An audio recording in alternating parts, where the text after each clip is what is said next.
Hello and welcome to knowledge rekindled. हम class 8 की science की एनसीईआरटी को डिस्कस कर रहे हैं सीरीज़ में, और हम चैप्टर नंबर 8 तक ऑलरेडी डिस्कस कर चुके हैं। अब हम आ चुके हैं चैप्टर नंबर 9 पे, जिसका नाम है रिप्रोडक्शन इन एनिमल्स। तो एनिमल्स में कैसे रिप्रोडक्शन होता है, दो तरह के रिप्रोडक्शन कौन कौन से होते हैं। कुछ एनिमल्स के रिप्रोडक्शन को हम थोड़ा डिटेल में भी डिस्कस करेंगे। ह्यूमंस में कैसे रिप्रोडक्शन होता है हम वो भी देखेंगे इसमें। तो काफ़ी इंटरेस्टिंग चैप्टर होने वाला है ये, और काफ़ी इन्फॉर्मेटिव भी होने वाला है। So let's begin this chapter. क्या बोल रहे हैं लोग सबसे पहले? Do you recall the process of digestion, circulation and respiration which you have studied in your previous classes? These processes are essential for the survival of every individual. तो ये जो भी प्रोसेसेस हैं, चाहे वो रेस्पिरेशन हो गया, सर्कुलेशन हो गया, डाइजेशन हो गया, वो सब एक इंडिविजुअल के लिए बहुत इंपॉर्टेंट प्रोसेसेस हैं, मतलब हमारे सर्वाइवल के लिए। You have also learned about the process of reproduction in plants. तो हमने प्लांट्स के रिप्रोडक्शन के बारे में भी अपनी अर्लियर क्लासेस में बार पढ़ा हुआ है। Reproduction is essential for the continuation of a species. तो क्यों असेंशियल होता है रिप्रोडक्शन? ताकि जो स्पीशीज़ हैं बेसिकली वो कंटिन्यू रहें, उनकी जनरेशन्स जो है वो आगे आगे बढ़ती रहें और उनका सर्वाइवल इंश्योर हो सके। ठीक है। Imagine what would have happened if organisms had not reproduced. अगर इन जो ऑर्गेनिजम्स हैं, चाहे वो ह्यूमन्स हो गए, चाहे वो एनिमल्स हो गए, प्लांट्स हो गए, अगर वो रिप्रोड्यूस नहीं करते तो क्या होता? You will realize that reproduction is very important as it ensures the continuation of similar kinds of individuals generation after generation. तो किस लिए इम्पॉर्टेंट है रिप्रोडक्शन? ताकि एक तरह का जो स्पीशीज़ है, एक तरह का जो ऑर्गेनिज्म है, वो जनरेशन्स आफ्टर जनरेशन उसके जो काइंड है, उसकी जो टाइप है, वो सर्वाइव कर सके, और उनकी जनरेशन्स जो है बेसिकली वो सर्वाइव कर सके। Okay, you have already learned in your previous class about reproduction in plants. In this chapter we shall learn how reproduction takes place in animals. तो आप प्लांट्स की रिप्रोडक्शन के बारे में ऑलरेडी पढ़ चुके हैं अपनी छोटी क्लासेस में।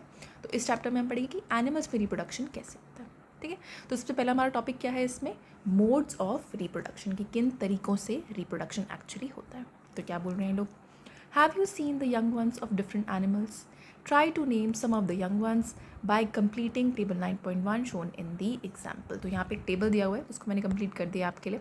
तो एक बार देखो कि ये है एनिमल का नाम, कि उनका जो बड़ा वर्जन है एनिमल का, उसका नाम ये है। ठीक है। उनके जो यंग वंस है, बेसिकली जो उनके छोटे बच्चे होते हैं, उनके नाम क्या होते हैं। तो एक बार इन्होंने ये टेबल कंप्लीट करने को बोला, तो एक बार हम फटाफट इसे देख लेते हैं। तो ह्यूमंस के छोटे जो यंग वंस होते हैं उनको हम बेबीज़ कहते हैं। कैट्स के यंग वंस को हम किटन्स कहते हैं। डॉग्स के यंग वंस को हम पपी कहते हैं। बटरफ्लाई का जो यंग वन होता है उसको हम या तो कैटरपिलर बोलते हैं या फिर लार्वा बोलते हैं। हैन के यंग वन को हम चिक बोलते हैं, है ना, चिक्स होते हैं छोटे छोटे येलो कलर के। काऊ के यंग वन को हम काफ बोलते हैं, और फ्रॉग के यंग वंस को हम लोग बोलते हैं टैडपोल। ठीक है। तो ये टेबल मैंने कंप्लीट कर दिया, आप इसको अपनी बुक में एज इट इज़ कॉपी कर सकते हैं। फिर क्या बोल रहे हैं लोग? You must have seen the young ones of various animals being born. तो आपने कभी ना कभी अपनी लाइफ में देखा ही होगा किसी ना किसी एनिमल का यंग वन बॉर्न होते हुए। Can you tell how chicks and caterpillars are born? How are kittens and puppies born? Do you think that these young ones looked the same before they were born as they do now? Let us find out. तो आपने ये सब जो process देखा है, तो आपने देखा होगा अलग अलग एनिमल्स कैसे कैसे रिप्रोड्यूस कर रहे होते हैं, बेसिकली कैसे उनके यंग वंस बॉर्न हो रहे होते हैं। इन सब चीज़ों को हम थोड़ा सा डिटेल में डिस्कस करने वाले हैं इस टॉपिक में। Just as in plants there are two modes by which animals reproduce. तो दो तरीके होते हैं। There are two modes of reproduction in animals, and so they are the same types in the plants as well. तो plants और animals में दोनों में ही दो तरह के मोड ऑफ रिप्रोडक्शन है रादर। ठीक है। क्या है ये दो मोड्स ऑफ रिप्रोडक्शन? एक तो होता है सेक्शुअल रिप्रोडक्शन और दूसरा होता है एसेक्शुअल रिप्रोडक्शन। तो सेक्शुअल रिप्रोडक्शन से हम स्टार्ट कर रहे हैं, जिसमें हमें मेल और फीमेल दोनों पार्ट्स की ज़रूरत पड़ती है for the reproduction to happen. ठीक है। तो एक बार इसको हम डिटेल में डिस्कस करते हैं। तो क्या बोल रहे हैं लोग? Try to recall reproduction in plants which you studied in class 7। तो आपने क्लास 7 में प्लांट्स की रिप्रोडक्शन के बारे में पढ़ा है, उसको एक बार ये रिकॉल करने के लिए बोल रहे हैं आपको। You will remember that plants that reproduce sexually have male and female reproductive parts. तो जो भी प्लांट्स सेक्शुअली रिप्रोड्यूस कर रहे थे उनमें दोनों मेल्स और फीमेल रिप्रोडक्टिव पार्ट्स प्रेजेंट होते हैं। Can you name these parts? क्या आप इन पार्ट्स को नेम कर सकते हो? In animals also, males and females have different reproductive parts or organs. तो plants में जैसे different होते हैं कि male reproductive part अलग हैं, female अलग हैं। flower में जैसे आप देखते हो कि flower में अलग अलग male और female रिप्रोडक्टिव पार्ट्स होते हैं। पॉलन, जैसे अगर मैं बोलूँ तो पॉलन क्या होता है, मेल रिप्रोडक्टिव वो है एक पार्ट है, ठीक है। तो वैसे ही एनिमल्स के अंदर भी फीमेल और male reproductive parts are different.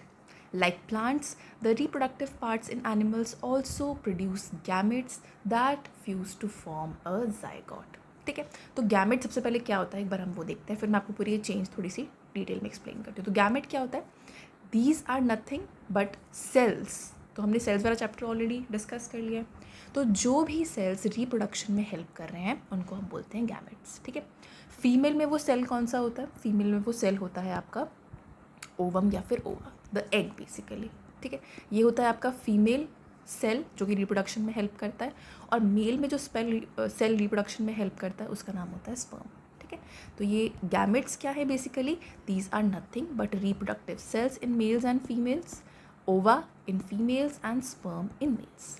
तो क्या होता है ना कि जब ये दोनों बेसिकली सेल्स होते हैं, तो एक फीमेल सेल हुआ, एक मेल सेल हुआ, ये स्पर्म है, ये एग है, इनका क्या होता है, इनका फ्यूजन होता है। जब ये मिलते हैं आपस में तो ये क्या बनाते हैं, जाइगोट। तो वही इन्होंने बोला है कि आपका जो बेसिकली गैमेट्स हैं, फीमेल गैमेट मतलब फीमेल सेल और male reproductive cell which is ova and sperm, जब ये दोनों मिल रहे हैं, जब इनका फ्यूजन हो रहा है तो उससे क्या प्रोड्यूस हो रहा है, आपका जाइगोट, ठीक है। जाइगोट प्रोड्यूस हो रहा है। तो जाइगोट क्या है, बेसिकली एक कंबाइंड सेल है जो कि इन दोनों सेल्स को मिलाकर बना है। तो एक बार फटाफट देख लेते हैं उन्होंने क्या बोला है यहाँ पे। इन्होंने क्या बोला था कि like plants the reproductive parts in animals also produce gametes that fuse to form a zygote. तो एक सिंगल सेल बन जाता है दो सेल्स के मिलने से, उसको हम क्या बोलते हैं, सिंगल सेल को जाइगोट। मैंने लिखा भी यहाँ पे कि जाइगोट क्या होता है, new cell formed by the fusion of gametes, ठीक है।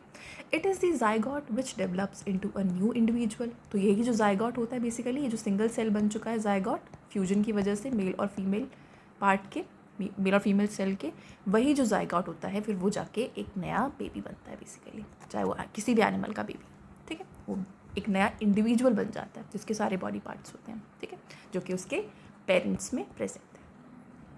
This type of reproduction beginning from the fusion of male and female gametes is called sexual reproduction। इस तरह की रिप्रोडक्शन को जिसमें मेल और फीमेल जो पार्ट्स है उनका फ्यूजन होता है उसको हम बोलते हैं सेक्सुअल रिप्रोडक्शन, ठीक है। तो बेसिकली सेक्सुअल रिप्रोडक्शन क्या है, इसकी डेफिनेशन यहाँ पे दी हुई है, इसमें दोनों फीमेल और मेल पार्ट्स की आपको ज़रूरत पड़ेगी to reproduce. Let us find out the reproductive parts in humans and study the process of reproduction in them। तो अभी हम थोड़े से मेल और फीमेल रिप्रोडक्टिव पार्ट्स को डिस्कस करेंगे, फिर हम देखेंगे कि रिप्रोडक्शन का प्रोसेस जो है वो कैसे होता है। तो क्या बोल रहे हैं सबसे पहले लोग कि मेल रिप्रोडक्टिव ऑर्गन्स कौन से हैं। तो एक बार हम क्विकली देख लेते हैं कि मेल रिप्रोडक्टिव ऑर्गन्स कौन से होते हैं।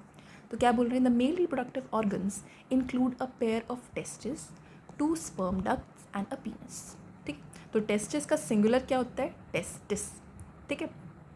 तो क्या होते हैं, 2 टेस्टिस होते हैं, ठीक है, 2 स्पर्म डक्ट्स होती हैं और एक पीनस होता है। तो यहाँ पे डायग्राम में बना हुआ है, ठीक है। These are sperm ducts, 2 sperm ducts हैं, ये 2 टेस्टिस हैं और एक ये पीनस है, ठीक है। तो ये है 3 basically male reproductive organs. The testis produce the male gametes called sperms. तो मेल जो आपका सेल है वो कौन, मेल रिप्रोडक्टिव सेल कौन प्रोड्यूस कर रहा है, टेस्टिस प्रोड्यूस कर रहा है, जिसको हम क्या बोल रहे हैं, स्पर्म कह रहे हैं। Million of sperms are produced by the testis. Look at figure 9.2 which shows the picture of a sperm, ठीक है। Those sperms are very small in size. Each has a head, a middle piece and a tail. तो basically जो आपका sperm होता है उसके भी body parts होते हैं। तो ये उसका हेड होता है, ये उन्होंने इमेज दे रखी है यहाँ पे, ये उसका मिडिल पार्ट होता है और ये उसकी टेल होती है। This is a sperm. बहुत छोटे छोटे होते हैं लेकिन फिर भी इनके अपने अपने बॉडी पार्ट्स होते हैं, ठीक है। Does it appear to be a single cell. तो ये आपको सिंगल सेल जैसा नज़र आ रहा है। Indeed, each sperm is a single cell with all usual cell components। जो हमने सेल के components बेसिकली पढ़े थे, सेल जब हम पढ़ रहे थे जिसमें न्यूक्लियस होता है, उसमें सेल वॉल होती है, ये होता है वो होता है, जो भी से components थे, तो वो सारे components भी आपको sperm cell में मिल जाते हैं। और इन सेल्स को हम क्या बोल रहे हैं, we call them gametes, ठीक है। अब हम चलते हैं फीमेल रिप्रोडक्टिव ऑर्गन्स पे कि वो कौन से होते हैं। The female reproductive organs are a pair of ovaries, oviducts and the uterus. तो 3 चीज़ें इसमें भी हैं, ओवरीज हैं, ये 2 ओवरीज हैं, ये ओविडक्ट्स हैं। डक्ट बेसिकली पाइप होता है, तो ये पाइप जैसे स्ट्रक्चर क्या है, oviducts, and this is the uterus, ठीक है। The ovary produces female gametes मतलब फीमेल रिप्रोडक्टिव सेल को ओवरी जो है वो प्रोड्यूस कर रही है और उसको क्या बोला जा रहा है, ओवा या फिर egg. Okay. In human beings a single matured egg is released into the oviduct by one of the ovaries every month. तो क्या होता है कि आपकी जो ओविडक्ट होती है उसमें जो ओवरीज होती हैं वो हर मंथ एक सिंगल सेल को रिलीज़ करती हैं.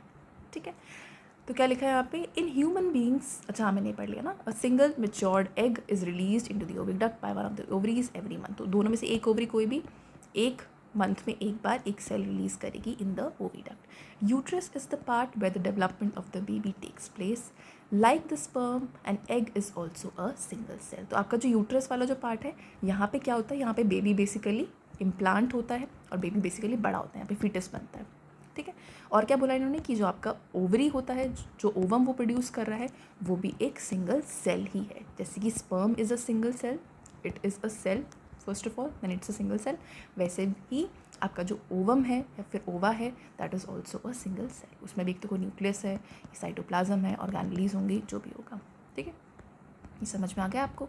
अब हम क्विकली एक बार फर्टिलाइजेशन को डिस्कस कर लेते हैं, फिर हम अपनी वीडियो रोकेंगे यहाँ पे और अगले लेक्चर में अपना आगे का पार्ट कंटिन्यू करेंगे. ओके. तो फर्टिलाइजेशन क्या चीज़ है, क्या पढ़ा था हमने फर्टिलाइजेशन के बारे में, कि जब आपका जो फीमेल एग है और जो मेल एग है, फीमेल सेल है और जो मेल सेल है, जब वो कंबाइन होता है, फ्यूज़ होता है और क्या बनाता है, जाइगोट बनाता है, वो पूरा प्रोसेस क्या होता है, it is the process of fertilization. ठीक है.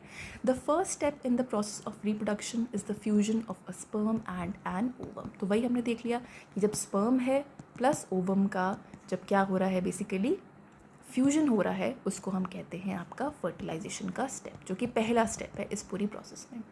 When sperm comes in the contact with an egg, one of the sperms may fuse with the egg. ठीक है. तो जब स्पर्म है वो कॉन्टैक्ट में आता है किसी भी एग के, तो उनमें क्या होता है, फ्यूजन की प्रोसेस होती है. Such fusion of the egg and the sperm is called fertilisation. इसी फ्यूजन को फर्टिलाइजेशन कहा जाता है. During fertilisation the nuclei of the sperm and the egg fuse to form a single nucleus. ठीक है. तो बेसिकली जो आपका स्पर्म का न्यूक्लियाई है और जो एग का न्यूक्लियस है, स्पर्म है, ठीक है, उसमें भी कहीं ना कहीं पे एक न्यूक्लियस प्रेजेंट है, और जो एग है उसमें भी न्यूक्लियस प्रेजेंट है. तो जब ये इसके अंदर एंटर किया तो इन दोनों का जो न्यूक्लियस है वो एक बन जाता है, और उससे क्या होता है कि this results in the formation of a fertilized egg और जाइगोट. तो जाइगोट क्या है, बेसिकली नया एग जो कि दो एग के फ्यूजन से बना है, उसको हम कहते हैं जाइगोट. इसको हम फर्टिलाइज्ड एग भी बोलते हैं. और एक ये सिंगल एग है with the features of both mother and father. ठीक है. आगे बोल रहे हैं, did you know that the zygote is the beginning of a new individual. तो हमको पता ही है ये चीज़, तो अभी हमने देखा था पिछले पेज पे, कि जब जो आपका जाइगोट होता है, जो आपका फर्टिलाइज्ड एग होता है, बेसिकली देखो ये क्या है, आपका ओवम है, the egg the female reproductive cell, this is the sperm the male reproductive cell. इनका फ्यूजन हुआ. अब क्या बनेगा इसके बाद में, इस फ्यूजन के प्रोसेस को सबसे पहले तो हम क्या बोल रहे हैं, इसको बोल रहे हैं हम फर्टिलाइजेशन. और अब जो नया सेल बनेगा उसको हम बोलेंगे जाइगोट, और इसी में से आपका एक नया इंडिविजुअल बनकर रेडी हो जाएगा कुछ टाइम. ठीक है. एक जेस्टेशन पीरियड होता है, उसके बाद में एक नया इंडिविजुअल बन के रेडी हो जाएगा. ठीक है. The process of fertilization is the meeting of an egg cell from the mother and a sperm cell from the father. तो फर्टिलाइजेशन के प्रोसेस में क्या होता है कि मदर का सेल और फादर का सेल क्या कर रहे होते हैं, मीट कर रहे होते हैं. So the new individual inherits some characteristics from the mother and some from the father. तो नया जो इंडिविजुअल बना है उसमें क्या हो रहा है, ये कुछ फादर के कैरेक्टरिस्टिक्स होते हैं, कुछ मदर के होते हैं, क्योंकि दोनों का ही न्यूक्लियस प्रेजेंट है. ठीक है.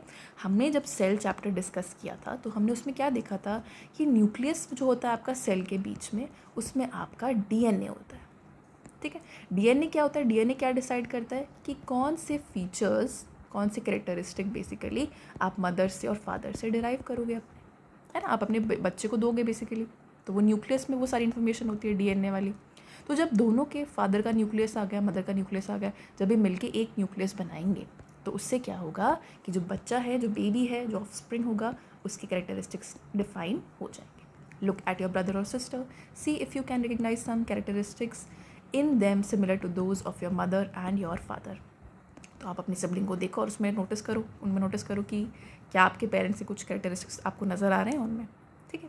फिर क्या कह रहे हैं, fertilization which takes place inside the female body is called internal fertilization. ठीक है, अब यहाँ पे एक चीज़ हमें नज़र डालनी है कि आपका जो फर्टिलाइजेशन का चीज़ होती है, जो प्रोसेस होती है, जिसमें क्या हो रहा है, आपका फर्टिलाइजेशन में क्या हो रहा है कि मेल प्लस फीमेल एग जो है वो मिलके क्या बना रहा है, जाइगोट बना रहा है।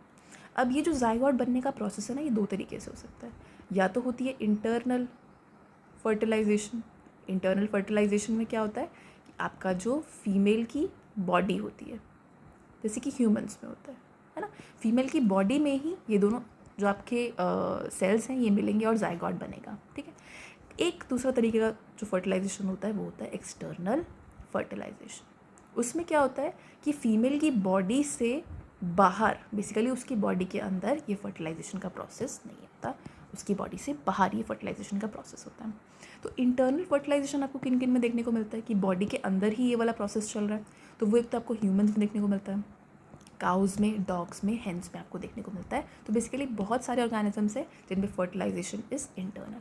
ठीक है, और बहुत सारे ऐसे भी हैं जिनमें फर्टिलाइजेशन जो है आपका एक्सटर्नल होता है। ठीक है, तो हम टेस्ट ट्यूब बेबीज़ डिस्कस करते हैं पहले क्या होते हैं, और उसके बाद फिर हम अपने अगले वीडियो में इस लेक्चर को कंटिन्यू करेंगे। ठीक है, क्या बोल रहे हैं लोग, बूझू एंड पहेली's teacher once told them in the class that in some women oviducts are blocked. तो कुछ ऐसी विमेन होती है जिसमें जो ओविडक्ट्स होती हैं, ये ओवरीज हैं। ठीक है, इनमें जो ओविडक्ट्स हैं वो क्या होती हैं, वो ब्लॉक हो जाती हैं। ठीक है, these women are unable to bear babies because sperms cannot reach the egg for fertilization. तो यहाँ पे क्या होता है, जब भी एग रिलीज होता है तो यहाँ तक स्पर्म नहीं पहुँच पाता ओविडक्ट के अंदर फर्टिलाइज होने के लिए। ठीक है, in such cases doctors collect freshly released eggs and sperms and keep them together for a few hours for IVF और in vitro fertilization। तो इसमें इस केस में क्या करते हैं कि जो डॉक्टर्स होते हैं ना, वो एग को ओवरी से निकाल लेते हैं। ठीक है, और स्पर्म को क्या करते हैं, मेल बॉडी से निकाल के उसको बाहर ही एक्सक्यूज मी, उसको बाहर ही किसी ऐसे इन्वायरमेंट में फर्टिलाइज करवाते हैं, फर्टिलाइज मतलब फ्यूजन करवाते हैं और उनका जाइगोट बनवाते हैं। क्योंकि ह्यूमन जो आपकी फीमेल बॉडी है उसमें पॉसिबल नहीं, क्योंकि जो आपका स्पर्म है वो पहुंच ही नहीं पा रहा है एग तक। तो वो क्या करते हैं, एग को बाहर निकाल लेते हैं और स्पर्म को बाहर निकाल लेते हैं और उन दोनों का फ्यूजन कराते हैं, जाइगोट बनवाते हैं बेसिकली। तो जब फर्टिलाइजेशन हो जाता है इसको हम क्या बोलते हैं, इन विट्रो फर्टिलाइजेशन। ठीक है, फर्टिलाइजेशन आउटसाइड द बॉडी, इसका फुल फॉर्म, इसका मतलब बेसिकली मतलब ये है, इन विट्रो फर्टिलाइजेशन का मतलब ये है कि फर्टिलाइजेशन जो बॉडी के बाहर हो रहा है, एक्सटर्नल फर्टिलाइजेशन। ठीक है, in case fertilization occurs the zygote is allowed to develop for about a week. तो जाइगोट जो नया सेल बना है उसको कुछ वीक के लिए, एक वीक हफ्ते के लिए छोड़ा जाएगा and then it is placed in the mother's uterus. तो जहाँ से एग लिया था, जिस मदर से एग लिया था, उन्हीं के यूट्रस में इसको प्लेस कर दिया जाता है। ठीक है, complete development takes place in the uterus and the baby is born like any other baby. Complete फिर इसमें क्या होता है कि आपका डेवलपमेंट होता है बेबी का, और फिर नया बेबी, बेसिकली बॉडी के अंदर ही बेबी बन रहा है, पर फर्टिलाइजेशन कहाँ हो रहा है, बाहर हो रहा है। जाइगोट कहाँ बन रहा है, बाहर, एक्सटर्नल, IVF। ठीक है, क्या बोल रहे हैं, कंप्लीट हाँ ही हो गया। Babies born through this technique are called test tube babies. This term is actually misleading because babies cannot grow in test tube. तो टेस्ट ट्यूब क्या होती है, जो आप लैब में देखते हो ना, ट्यूब कांच की जिसमें एक्सपेरिमेंट करते हैं केमिस्ट्री वाले, तो वो टेस्ट ट्यूब होता है। ठीक है, तो इस प्रोसेस में जो बेबीज़ बॉर्न होते हैं उनको हम टेस्ट ट्यूब बेबीज़, वैसे साइंस की जो कम्युनिटी है वो बोलती है, ठीक है, साइंटिफिक कम्युनिटी बोलती है, लेकिन ये थोड़ा सा मिसलीडिंग टर्म है। क्यों, क्योंकि टेस्ट ट्यूब में थोड़ी बच्चा जो है वो ग्रो कर रहा है, वहाँ तो ग्रो ही नहीं कर सकता है, ह्यूमन बेबी का ग्रो करना वहाँ पॉसिबल ही नहीं है। ठीक है, बट इसको बोला जाता है टेस्ट ट्यूब बेबी, और IVF की ये प्रोसेस होती है जिसमें आप फीमेल एग लोगे और मेल स्पर्म लोगे, उसका जाइगोट बनवाओगे इन अ एक्सटर्नल एनवायरनमेंट, और जब ये जाइगोट एक वीक तक मैच्योर सा हो जाएगा तो आप इसको फीमेल यूट्रस में प्लेस कर दोगे and the baby will be born in some time. Okay, I hope आपको यहाँ तक समझ में आया होगा। आगे का लेक्चर हम अपनी नेक्स्ट वीडियो में कंटिन्यू करेंगे। If you like the lecture, like it, share it with your friends. Thank you so much for listening patiently. Thank you.